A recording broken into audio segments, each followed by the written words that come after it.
จอลูกหนังวิเคราะห์บานเตที่ได้3คู่ประจำวันที่7เดือน5ปี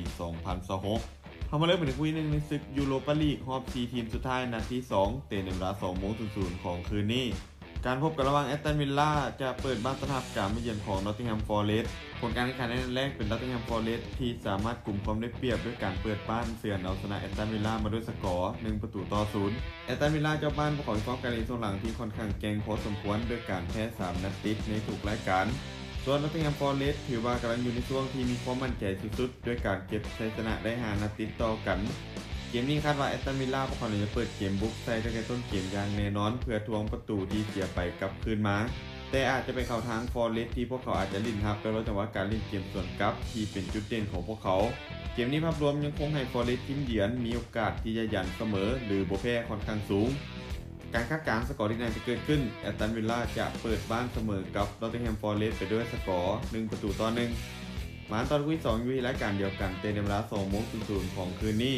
การพบกันระหว่างฝ่ายบวกจะเปิดบ้านต้อนรับกับมิยันของสปอร์ติ้งบาก้าผลการแข่งขันในนัดแรกเป็นสปอร์ติ้งบาก้าที่สามารถเปิดบ้านเสือนเอาชนะฝ่ายบวกไปด้วยสกอร์2-1ฝ่ายบวกจะบ้านพวกเขาฟอร์มการเล่นส่วนหลังถือว่าบ่ค่อยดีโดยชนะเพียงแต่เกมเดียวจาก5เกมหลังสุดเกมรับของทีมยังคงมีปัญหาเสียประตูง่ายส่วนฟอร์มเกมบุกก็ค่อนข้างฝืดในช่วงหลังส่วนบาก้าทีมเยือนพวกเขามีฟอร์มการเล่นโดยรวมที่ดูดีกว่าโดยเฉพาะเกมบุกที่มีค่าเฉลี่ยในการยิงประตูอยู่ที่ 1.9 ประตูต่อเกมภาพรวมในเกมนี้ไฟบวกพวกเขาได้เปรียบในเรื่องการเล่นในบ้านน่าจะเปิดเกมบุกใส่อย่างแน่นอนส่วนสปอร์ติ้งบาก้าพวกเขาอาจจะมาลิ่นตามเกมรอจังหวะการเล่นเกมส่วนกลับเป็นระยะเกมนี้ยังคงให้ทีมเยือนสปอร์ติ้งบาก้าดูดีกว่าและมีโอกาสค่อนข้างสูงที่จะบ่แพ้การคาดการณ์สกอร์ที่น่าจะเกิดขึ้นสปอร์ติ้งบาก้าจะบุกมาเสือนเอาชนะฝ่ายบวกไปด้วยสกอร์1-0มาตอนคุย3ในศึกคอนเฟอเรนซ์ลีกเตะในเวลา20:00ของคืนนี้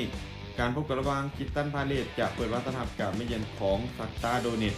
คิตตันพาเลตจะบ้านมีฟอร์มโดยรวมที่สองหลังถือว่าบ่ค่อยดีแต่พวกเขากลุ่มความได้เปรียบจากนัดแรกที่สามารถเอาชนะซักตามาด้วยสกอร์3-1ส่วนซักตาโดเนตทีมเยือนพวกเขามีฟอร์มการเล่นโดยรวมที่ดูดีกว่าอย่างชัดเจนแต่จากผลการแข่งขันนัดแรกเฮ็ดให้พวกเขาเล่นเกมนี้ค่อนข้างจะมีความกดดันหลายน่าจะเปิดเกมบุกใส่ตั้งแต่ต้นเกมเพื่อทวงประตูให้ได้ไวที่สุดการคาดการณ์สกอร์ที่น่าจะเกิดขึ้นซักตาโดเนตจะบุกมาเสือนเอาชนะคิตตันพาเลตไปด้วยสกอร์2-1สุดท้ายนี้เดี๋ยวทุกคนสนใจแนวทางดีๆแบบนี้อย่าลืมกดไลค์กดแชร์ออกไปเพื่อเป็นแนวทางเพิ่มเติม